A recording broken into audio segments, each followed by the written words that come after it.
पिछली वीडियो में हमने पार्ट एक में जो ठोस अवस्था वाला हमारा चैप्टर चल रहा है, इस चैप्टर में हमने विभिन्न प्रकार के दोषों का अध्ययन किया था, जिसमें ये बताया गया था कि जो बिंदु दोष होते हैं वो दो तरह के होते हैं, या ये कह लीजिए कि ठोस पदार्थों के अंदर जब कोई इम्परफेक्शन या कुछ अपूर्णताएं आती हैं तो उसे हम दोष का नाम या त्रुटि का नाम देते हैं। दोष दो प्रकार के होते हैं, बिंदु दोष और रेखीय दोष। बिंदु दोष कब? जब संपूर्ण क्रिस्टल जालक में किसी विशेष स्थान पर एक बिंदु पर थोड़ी बहुत त्रुटि होती है तो बिंदु दोष।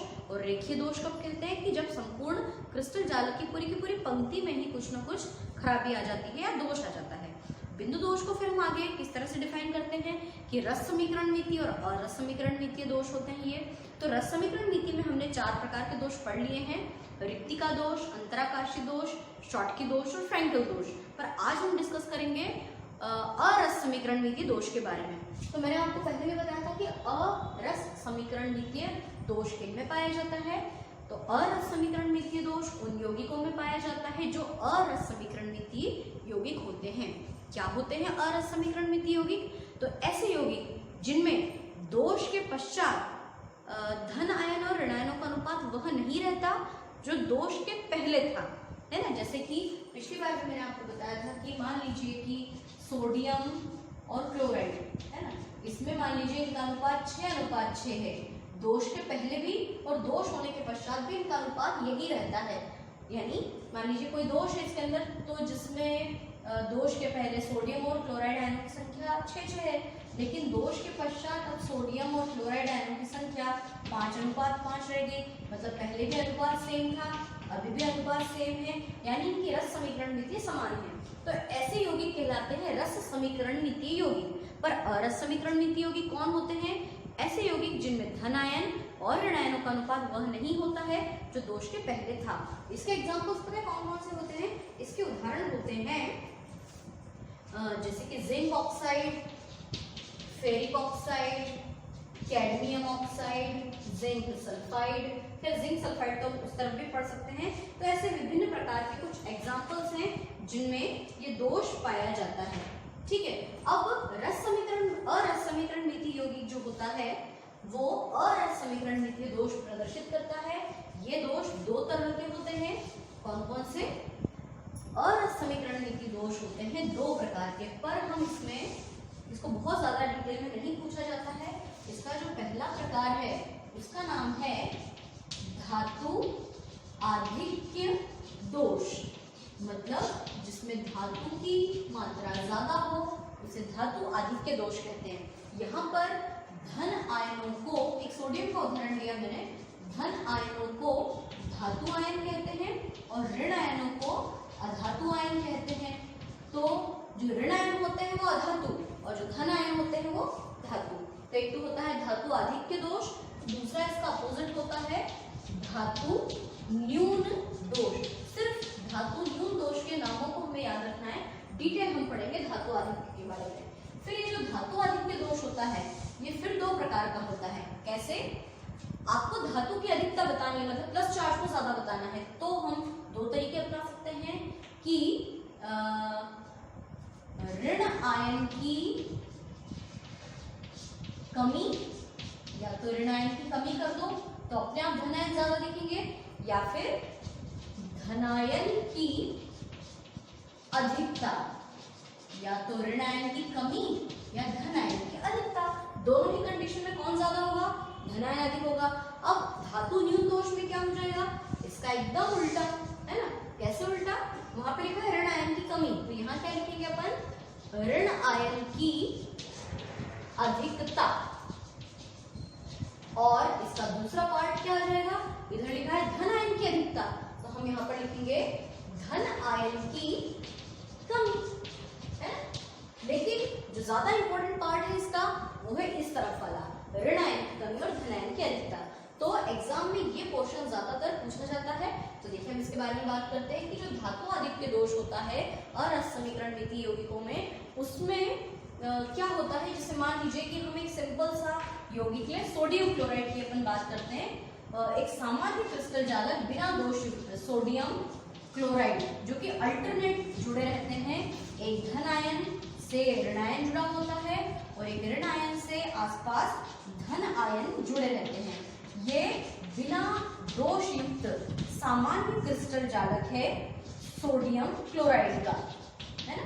अब क्या होगा इसमें, इसको ध्यान से समझना, ये पूरा सोडियम क्लोराइड का क्रिस्टल जालक है। अब यदि हम इस सोडियम क्लोराइड के क्रिस्टल जालक के ऊपर से, इसको ध्यान से समझना, है ना, इस सोडियम क्लोराइड के क्रिस्टल जालक के ऊपर से सोडियम धातु की वाष्प को गुजारते हैं, है ना। सोडियम धातु को गर्म किया जाता है और उस धातु को वाष्प में कन्वर्ट करके यदि उसकी वाष्प को इसके आसपास से कहीं से गुजारते हैं तो क्या होगा, तो ये होगा कि जो सोडियम है, सोडियम की जो वाष्प होती है, क्योंकि सोडियम ये भी तो धातु है ना, क्या नेचर है सोडियम का कि भैया सोडियम तो एक इलेक्ट्रॉन को त्यागेगा, है ना। सोडियम इलेक्ट्रॉन को त्याग कर काय में कन्वर्ट हो जाएगा, धन आयन में, और जितने भी धन आयन होते हैं वो ऋण आयन से अट्रैक्ट होते हैं। तो इस सोडियम ने जैसे ही इलेक्ट्रॉन त्यागा तो सोडियम तो बदल गया धन आयन में। अब सोडियम की नजर पड़ी कि अरे वाह इतने सारे क्लोराइड आयन, और ये चाहता है सोडियम आयन की काश एक क्लोराइड मिल जाए तो मैं सोडियम क्लोराइड बना लूं। तो सोडियम की वाष्प जब यहाँ से गुजरती है तो वो इलेक्ट्रॉन को त्याग कर काय में बदल जाती है, धन आयन में, और सोडियम आयन किसी भी क्लोराइड आयन को अपनी तरफ आकर्षित करता है और वो सोडियम आयन क्या करता है, क्लोराइड को अपने पास बुला लेता है और बना लेता है सोडियम क्लोराइड। तो समझ लो कि यहाँ का कोई सी भी पोर्शन का अपन क्लोराइड आयन गायब कर देते हैं, यहाँ का क्लोराइड आयन यहाँ से चला गया। अब क्या बन गई, यहाँ पर रिक्ति बन गई, रिक्ति तो बन गई लेकिन ये जगह थोड़ी सी खाली हो गई ना, अब इसको बैलेंस भी तो करना पड़ेगा। बैलेंस करने के लिए ये जो इलेक्ट्रॉन था ना, जो सोडियम आयन ने त्यागा था, सोडियम धातु द्वारा जब एक इलेक्ट्रॉन त्यागा गया तो वो त्यागा हुआ इलेक्ट्रॉन यहाँ पर आकर बैठ गया, तो चीज तो बैलेंस हो गई, पर उसका परिणाम क्या निकला कि ऋण आयन की कमी हो गई, भैया क्लोराइड आयन की तो कमी हो गई, भले ही यहाँ इलेक्ट्रॉन आ गया, पर ऋण आयन की कमी और धन आयन की, यहाँ पे आप गिन के देख लो, सोडियम आयन कितने, 1 2 3 4 5 6 7 8, और क्लोराइड आयन कितने, 1 2 3 4 5 6 और 7, तो हो गई ऋण आयन की कमी। अब इस दोष का सबसे इंपॉर्टेंट पार्ट आप सुनो, क्या होता है इस दोष में कि जहां पर इलेक्ट्रॉन आ जाता है वो स्थान कहलाता है एफ केंद्र, है ना। अब ये एफ केंद्र क्या चीज है, ये जो एफ केंद्र होता है, इस एफ केंद्र में एफ शब्द का मतलब क्या होता है, इसको कहते हैं, जर्मन भाषा का शब्द है, इसको फार्बे या इसका एक और नाम है फार्बेन जेनेटर, फार्बेन जेनेटर। वैसे बड़ा अजीब सा शब्द है ना, क्योंकि जर्मनी लैंग्वेज है ये, इसको फार्बे भी लिखते हैं शॉर्ट फॉर्म में, और इसका मीनिंग होता है इंग्लिश में कलर, और कलर का मतलब क्या होता है, रंग। यानी कुल मिलाकर जब ये दोष उत्पन्न होता है सोडियम क्लोराइड के अंदर, तो कैसे पता चलता है कि दोष युक्त हो गया आपका सोडियम क्लोराइड, कलर चेंज हो जाता है। इस एक्स्ट्रा इलेक्ट्रॉन आने के कारण, इसको हम कहते हैं मुक्त इलेक्ट्रॉन, इस मुक्त इलेक्ट्रॉन के आ जाने के कारण जो सफेद रंग का आपका सोडियम क्लोराइड का क्रिस्टल है, अब वो पीला हो जाता है। याद रखना, नॉर्मली सोडियम क्लोराइड, बिना दोष युक्त सोडियम क्लोराइड कैसा होता है, सफेद, लेकिन अतिरिक्त इलेक्ट्रॉन के आ जाने के कारण, इस दोष के होने के कारण अब हमारा जो सोडियम क्लोराइड है ये पीले रंग का हो जाता है। अच्छा, ये तो मैंने सोडियम क्लोराइड का एग्जांपल आपको बताया। यदि हम यहाँ पर सोडियम क्लोराइड के स्थान पर मान लीजिए लिथियम क्लोराइड का एग्जांपल लेते, LiCl का, तो उसमें क्या होता कि लिथियम की वाष्प भेजते, फिर वो लिथियम आयन में बदलता, फिर वो क्लोराइड से क्रिया करता, क्लोराइड के जगह पे एक्स्ट्रा इलेक्ट्रॉन आ जाता, तब लिथियम क्लोराइड के कारण जो क्रिस्टल है वो सफेद से हो जाता है गुलाबी। याद रखना, सोडियम क्लोराइड का रंग सफेद से पीला हुआ, लिथियम क्लोराइड में जब दोष होता है तो गुलाबी रंग का क्रिस्टल बन जाता है। और यदि पोटेशियम क्लोराइड का एग्जांपल लेते तो पोटेशियम आयन के कारण उसका रंग हो जाता है बैंगनी। ये बात विशेष तौर पर याद रखना। तो धातु आधिक्य दोष का पहला पार्ट था ऋण आयन की कमी। अब अगली बात करते हैं हम धन आयन की अधिकता। देखिए, ये जो भाग हमने लिखा धातु न्यून दोष, जो दो प्रकार के ऋण आयन की अधिकता और धन आयन की कमी, ये बहुत ज्यादा इंपॉर्टेंट क्वेश्चंस नहीं है, होना चाहिए। अब हम बात करते हैं किसकी, धन आयन की अधिकता। धन आयन की अधिकता वाला जो दोष होता है, उस दोष में क्या होता है कि इस प्रकार के दोष में संपूर्ण क्रिस्टल जालक में से जो अंतराकाशीय अवकाश होता है, जैसे मान लीजिए इस तरह से 1 2 3 4 है ना, ऐसे हम बना लेते हैं सामान्य क्रिस्टल जालक। और सामान्य क्रिस्टल जालक में क्या हो जाता है कि धन आयन और ऋण आयनों का स्थान फिक्स होता है ना, ये अल्टरनेटिवली जुड़े हुए रहते हैं, धन आयन और ऋण आयन। से पिछले एग्जाम्पल में हमने सोडियम क्लोराइड लिया था, यहाँ पर जो उदाहरण है वो कॉमन है ना। तो ये एक सामान्य सा क्रिस्टल जालक है, इसमें अतिरिक्त धन आयन अंतराकाशीय अवकाश पर चले आते हैं। ये पूरा क्रिस्टल जालक है, मान लीजिए इसको हम और कंप्लीट कर लेते हैं। इसे यदि हम ऐसे बॉक्स में कन्वर्ट कर दें तो ये ऐसे बन जाएगा एक सामान्य क्रिस्टल जालक। अब इस प्रकार के दोष में क्या होता है, संपूर्ण क्रिस्टल जालक के अंदर एक अतिरिक्त धन आयन अंतराकाशीय अवकाश पर आ जाता है। तो अतिरिक्त धन आयन के अंतराकाशीय अवकाश में आ जाने के कारण कौन सा दोष उत्पन्न होता है, धन आयन की अधिकता द्वारा उत्पन्न दोष। और इसका एग्जाम्पल याद रखना, जिंक ऑक्साइड। जिंक ऑक्साइड कैसे, देखिए जिंक ऑक्साइड का यदि अपन आयनन करेंगे तो क्या मिलता है, जिंक के ऊपर 2+ चार्जेस आते हैं और ऑक्सीजन के ऊपर 2- चार्ज आते हैं। ठीक है, अब इस समीकरण को समझ के देखते हैं। जिंक ने 2 इलेक्ट्रॉन त्यागे, तभी तो उसके ऊपर 2+ चार्ज आ गए, है ना। और ये जो 2 त्यागे गए इलेक्ट्रॉन्स है, समीकरण को मैं यहाँ लिखती हूँ, इन 2 त्यागे गए इलेक्ट्रॉनों को ऑक्सीजन परमाणु ग्रहण करता है। इसको बैलेंस करेंगे फिर अपन, 2 इलेक्ट्रॉनों को ऑक्सीजन परमाणु जब ग्रहण करता है तो ऑक्सीजन के ऊपर आ जाता है 2- चार्जेस, है ना। अब देखो, एक ऑक्सीजन परमाणु 2 इलेक्ट्रॉन ग्रहण करेगा तो 4 ऑक्सीजन परमाणु कितने इलेक्ट्रॉन ग्रहण करेंगे, 4। तो उसको बैलेंस करने के लिए अपन यहाँ आगे 1/2 लगा देते हैं। 1/2 तो 2 से 2 कट गया तो सब कुछ बैलेंस हो गया। यहाँ पर भी आप 1/2 लगा दो तो ये 2 से 2 कट गया। तो इस तरह से कहने का अर्थ है कि जो ऑक्सीजन होता है वो ऑक्साइड के जो आयंस होते हैं वो आयंस क्रिया करके O2 जो है वो तो गैस के रूप में चली जाती है, और जो जिंक आयन है वो अतिरिक्त इलेक्ट्रॉन्स क्या आते हैं, तो वो अतिरिक्त इलेक्ट्रॉन अंतराकाशीय अवकाश में आ जाते हैं। और अंतराकाशीय अवकाश में धन आयन के आ जाने के कारण धातु आधिक्य दोष उत्पन्न होता है। आपको क्या याद रखना है मुख्य तौर पर, ये वाला भाग। तो ये था और समीकरण मिथ्य दोष। एकमात्र दोष और बचा है अशुद्धि दोष, है ना, उसको भी हम यहाँ पर देख लेते हैं। अशुद्धि दोष नाम से ही स्पष्ट है कि अशुद्धि दोष में संपूर्ण क्रिस्टल जालक में कुछ अतिरिक्त प्रकार के आयंस आ जाते हैं।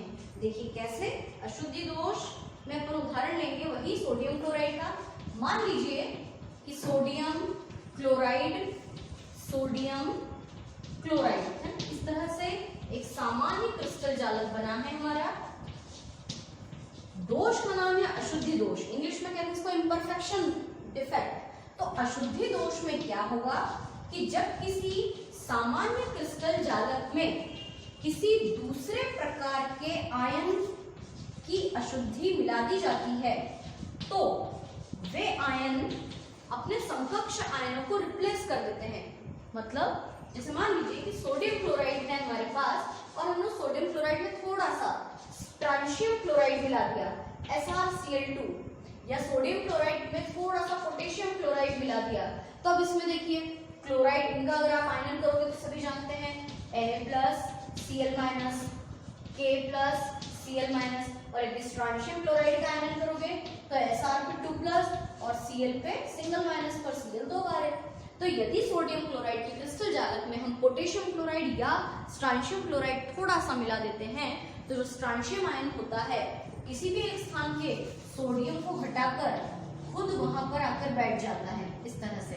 तो एक स्ट्रांशियम के ऊपर 2+ चार्जेस हैं, तो बैलेंस करने के लिए क्या करेगा, ये 2 सोडियम को वहां से हटा देगा, तो एक जगह तो रिक्ति हो जाएगी और एक जगह पर खुद ये स्वयं स्ट्रांशियम आकर बैठ जाएगा।